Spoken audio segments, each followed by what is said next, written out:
Баршаңызға қайырлы күн, құрметті менің оқырмандарым, сұлу қыз келіншектер. Біз бүгін тағы да бір дәмді рецептпен бөлісетін боламыз. Міне мен сіздерге бүгін тауықтың төс етінен картоп пен сәбіз және мына пияз қосылған котлет жасауды көрсетейін деп тұрмын. Оған бізге керек болады мына жерде 800 граммдай тауықтың төс еті бар. Және жарты килограмм картоп. Үлкен пияз болса 2 жетеді, кішірек болса 3. Менде мына жерде кішірек болғандықтан мен 3-ін қолданып тұрмын. Сәл ғана чеснок, сарымсақ. Және сонымен қатар тұз бұрышымыз дәміне қарай. Қара бұрыш пен тұз жеткілікті. Сәл 1-2 үлкен қасық пен 2 ас қасықтай ұн және 1 жұмыртқамыз қажет болады. Дәмді котлетімізді әзірлеуді ал енді бастайық. Біз қазір ең бірінші мына төс етін, тауықтың төс етін жақсылап, майдалап, турап аламыз. Өте майдалап тураймыз.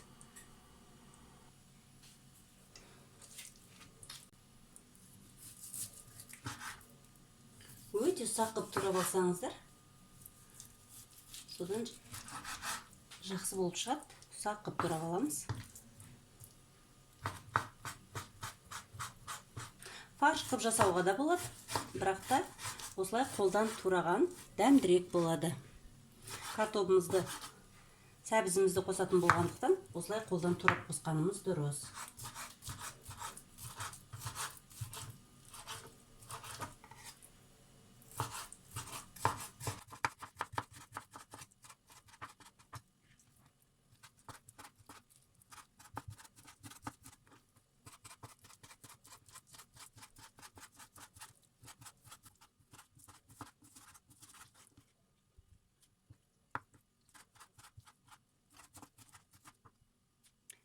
Мінекей осылай ұсақтап барлық жаңағы тауығымыздың төс еті, яғни куриный филе дейміз, жақсылап барлығын турап алдық. Бұл жерде 800 грамм ет. Туралған етті мінекей үстінен басып, одан да бетер қатты ұсақтаймыз. Қалып кеткен ірілер болып жатса, ұсақталады. Котлет жасаудың түрлері өте көп. Бұл жерде мен айтам, ылғида қатып қалған қағида жоқ деп. Бірақ мен бүгін мына жерде картопты да, сәбізді де бәрін қосатын боламын. Өте дәмді болып шығады. Мінекей, етіміз дайын. Енді пиязымызды сақтап тұрап алатын боламыз. Өте сақтап тұрайсыздар, мантау тұрғандай.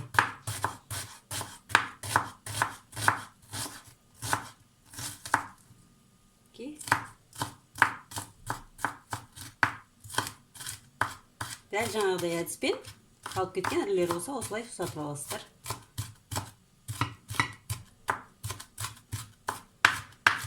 Блендерден да өткізіп жіберуге болады.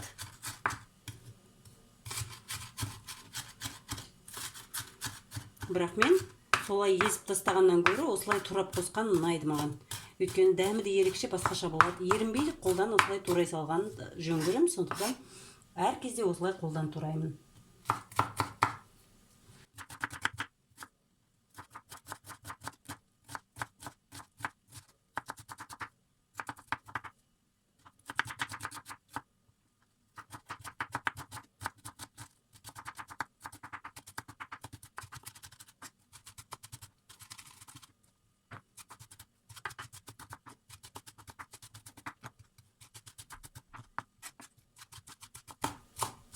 Осылай сақтап аламыз пиязымызды. Енді картопымыз бен сәбізімізді теркадан өткіземіз. Енді міне дәл осы жаңағы салып қойған етіміздің, пиязымыздың үстінен картопымызды осылай теркадан өткізетін боламыз. Негізі картопты соңынан өткізгендеріңіз дұрыс, қарайып кетеді,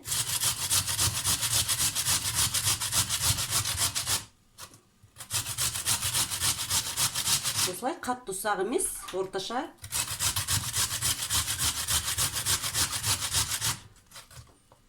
Орташа етіп осылай өкіштен өткіземіз.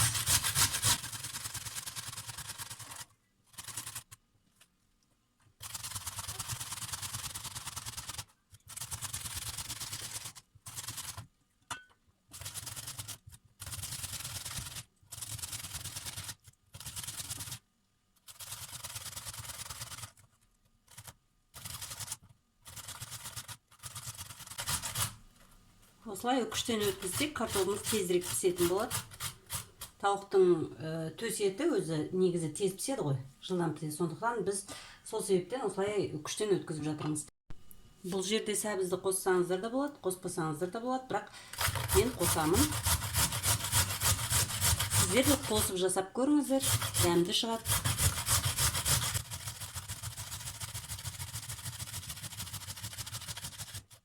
Сонымен қатар картошканың орнына, жаңа картоптың орнына кабачок қоссаңыздар да болады.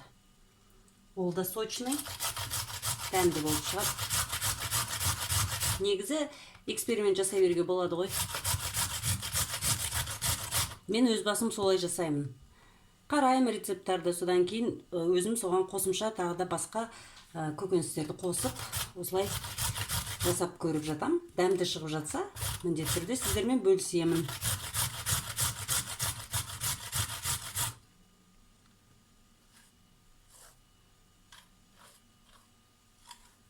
Жасап көріп, дәмін татып, өзіме ұнаған рецепттермен ғана сіздермен бөлісетін болам. Ал бірден жасап көрмей, сіздермен бөліспеймін әрине. Бір пияз жетеді, бір сәбіз жетеді. Картоплымыз жаңа 1,5 килограмм картоп. Азырақ қосам десеңіздер, өздеріңіз білесіздер. Неке өздеріңіз көріп тұрғандай барлығын үкіштен өткізіп алдық. Енді жақсылап араластырамыз. Әрине бұл жерде котлет болғандықтан жақсылап қолбен араластырғанымыз дұрыс.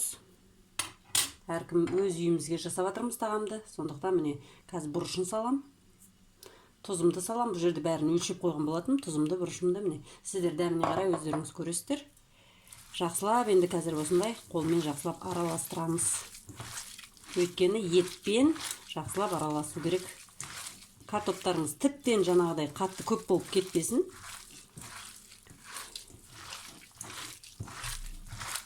Бәрі бірдей болса жақсы болады.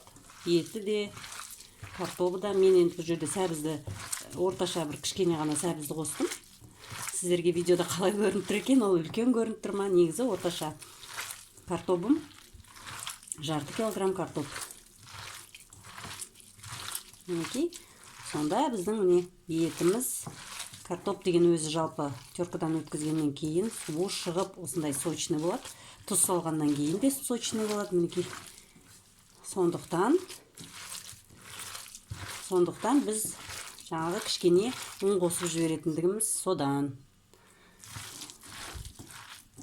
Манка қосып жатады. Осылай жақсылап араластырып алдық. Енді осының үстінен бір жұмыртқамызды және кішкене ұнымызды қосамыз. Бір жерде 2 ас қасық жаңа ұнымыз бар. Аз-аздан осылай өздеріңіз қарайсыздар. Көз мөлшермен есептеп осылай қосасыздар. Тұзын, бұрышын жақсылап татытсаңыздар, өте дәмді болып шығады котлеттеріңіз.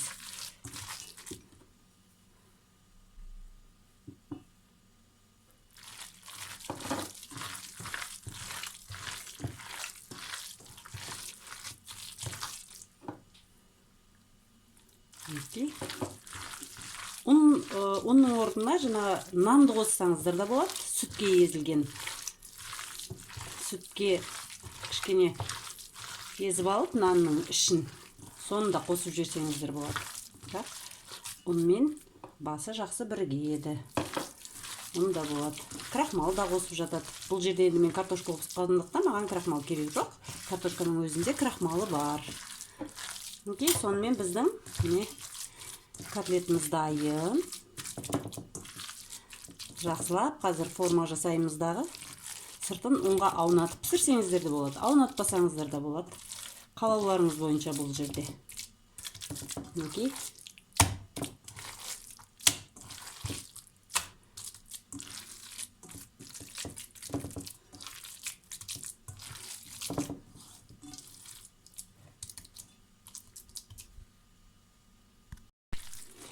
Иісінің өзі қазір керемет болып тұр. Мен жаңа сарымсақты бір 2-3 сарымсақ қосып жібересіздер кішкентай. Оны теркадан өткізіп жібердім. Жаңа видеома ол жазылмай қалыпты, сондықтан сіздерге айтып өтейін. Бұл жерде сарымсақты теркадан өткізіп жібергенмін. Иісі керемет болып тұр енді. Ал гарнирға күріш пісіретін боламыз. Күрішімізді жақсылап жуып алдық. Бұл жерде өздеріңіз білесіздер, қанша керек сіздерге. Сонша күріш пісіресіздер. Мінекей, мен 1,5 кесе күрішіме міне тұзымды салдым. Көз мөлшермен. Және суымызды құямыз. Күріш пісірген кезде өздеріңіз білесіздер, 1-ге 2 құйылатын. Яғни 1 кесеге 2 кесе су құясыздар. Енді жақсылап араластырып, тұзын татып көресіздер. Тұзы кішкене өтіңкі болу керек. Содан кейін үстінен сұйық майымызды құямыз кішкене. Сонда гарнирларыңыз дәмді болады және бір-біріне жабыспайтын болады. Күріштеріңіз әдем болып піседі. Және осылай гарнир пісірген кезде күрішті қуырып алып та, бірінші кішкене сәл қуырып алып, содан кейін суын құйып пісірсеңіздер де шашылып әдем пісетін болады. Мен енді қазір мына мультиваркаға пісіретін болғандықтан тұзын, суын жаңа 1-ге 2 қылып құйып, мінекей тұзын салып, майымды құйып, қазір мультиваркаға 20 минутта дайындап алатын болам. Котлетіміздің гарнирі сонымен бүгін күріш болатын болады. Енді мінекей котлетіміздің өзіміз қандай форма жасағыларыңыз келеді, сондай формаға жасап аласыздар. Қолдарыңызға саласыздар да кішкене. Мен осындай қатты үлкен қылмайын. Содан кейін панировочный сухариға да ұнатсаңыздар болады, болмаса осылай ұнға. Артығын түсіріп тастайсыздар. Және мен осындай өздеріңіз қалаған форманы жасайсыздар да қоя бересіздер. Дәл осындай әдіспен барлық котлеттерімізді жасап алатын боламыз.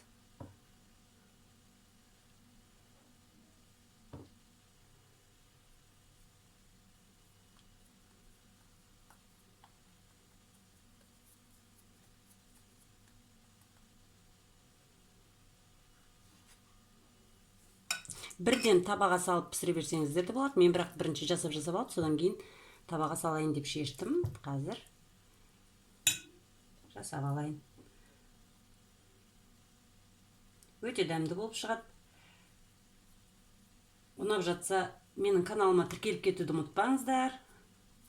Әлі алдағы уақытта көптеген рецепттер болады. Сондықтан каналыма тіркеліп, комментарий жазып, өз пікірлеріңізді білдіріп, және өз жаңағы сіздер қалай жасайсыздар комментарийға өз рецептеріңізді жазып кетсеңіздер болады. Ұнап жатса лайк басып, менің каналымның өркендеуіне қолдау көрсетсеңіздер, нұр үстіне нұр болады. Сіздер бізге сондай қолдау көрсеткен сайын біздің шабытымыз ашылып, сіздерге жақсы рецептермен бөлісетін боламыз. Құрметті арулар қауымы, қыз-келіншектер, әрқайсыңыздың отбасыңызда осындай қуанышты, кешкі, түскі асты ішіп отыруды, жаңа тату-тәтті, берекелі отбасында өмір сүруді Алла тағала нәсіп етсін бәріңізге. Тамағымызды жасап, жайма шуақ, соғыс жоқ, мынандай жақсы елімізде жұртымыз тыныш, еліміз аман болып, кереметтей өмір сүруді, балаларымыздың жақсылығын көруді Алла тағала бәріміздің отбасымызға бірдей нәсіп етсін. Бәріміздің қазір тілеуіміз сол.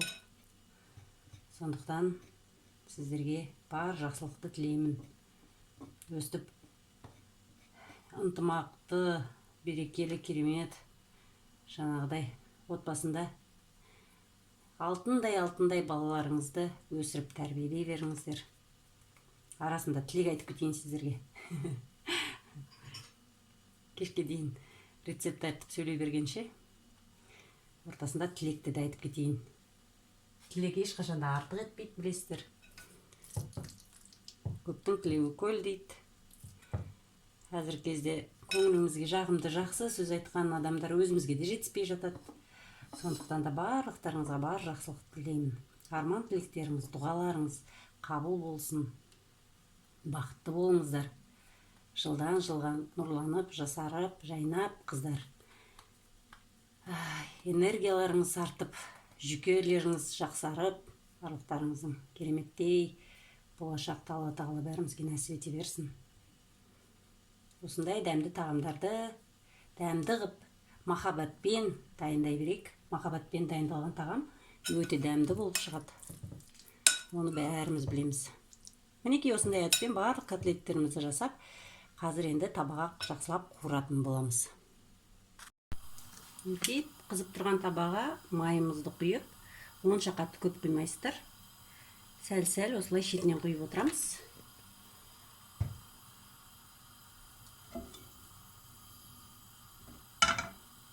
Баяу, орташа отта, қатты баяу емес, орташа отта котлеттерімізді шетінен салып пісіріп алатын боламыз енді.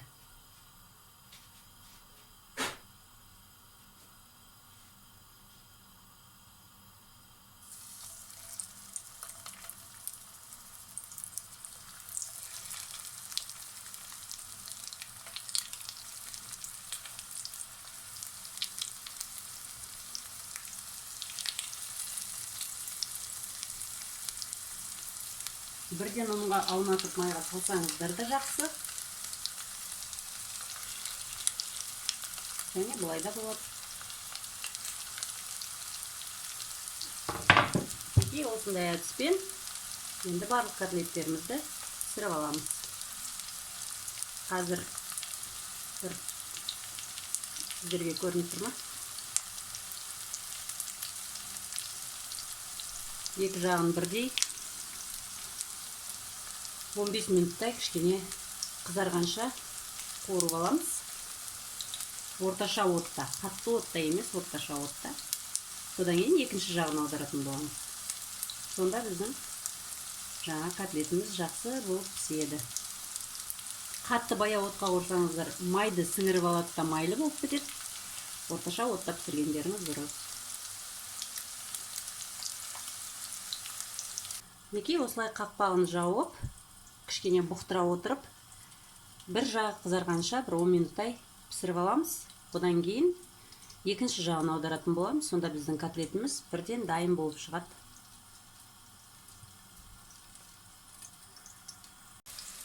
Мінекей біздің котлеттеріміз бір жағы дайын. Мінекей осылай қызартып пісіресіздер. Осылай аударамыз. Қақпағын жауып отырып пісірсеңіздер, қақпағын жауып отырып пісірген сайын, жаңағы сіздердің ішіндегі картофна сәбіздері бәрі бірден дайын болып пісетін болады. Деп, мінекей қақпағын жауып қоямыз тағы да. Енді екінші жағы қызарғанша пісіреміз, содан кейін. Мінекей екі жағы қызарып, керемет болып пісті. Енді ақырындап алып қоя береміз котлеттерімізді. Майлы болып кетпейді. Өйткені жаңа құйған майым өзінің екі пісіруге жетті. Осылай әдемілеп қызартып пісіріп аламыз.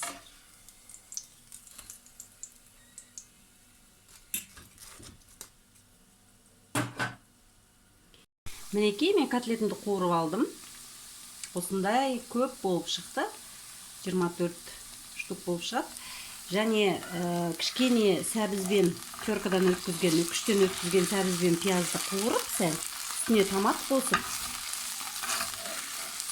қосып, осыған кішкене жаңа котлеттерімізді құямыз да, котлеттерімізді сәл бір 5 минуттай бұқтырып аламыз.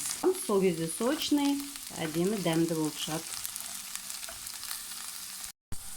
Мінекей суымыз қайнады кішкене.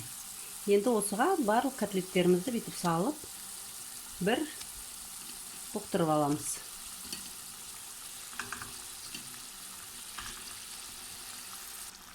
Мінекей осындай әдіспен тізіп алдық жақсылап. Енді қазір қақпағын жауып, сәл кішкене бұқтырып аламыз. Бұл жерде котлеттің барлығы түгел суға батып тұру маңызды емес. Аударып өзі буланып, қазір сочный болып шығады. Бұлай да жеуге болады. Бірақ маған осылай көбірек ұнайды. Қазір гарнирмен дәмді болады. Сонымен, құрметті оқырмандарым, міне біздің котлетіміз дайын болды. Өте дәмді болып пісті. Сочный болады. Бірден жаңа қуырып жей берсеңіздер де болады, тауықтың төс еті тез пісетін болғандықтан. Және кішкене соус жасап жіберіп, бұқтырып жесеңіздер де болады. Өте дәмді болып шығады, жасап көріңіздер. Балаларға қолға ұстап жегенге де жұп-жұмсақ, дәмді, сондай. Мінекей, жасап көріңіздер, міндетті түрде жасап көріңіздер. Астарыңыз дәмді болсын, біздің де асымыз дәмді болсын. Ұнап жатса лайк басып, комментарий жазып, каналыма тіркеле кетуді ұмытпаңыздар. Мен сіздерді асыға күтемін. Және алдағы уақытта бірнеше осындай керемет рецептермен бөлісетін боламын.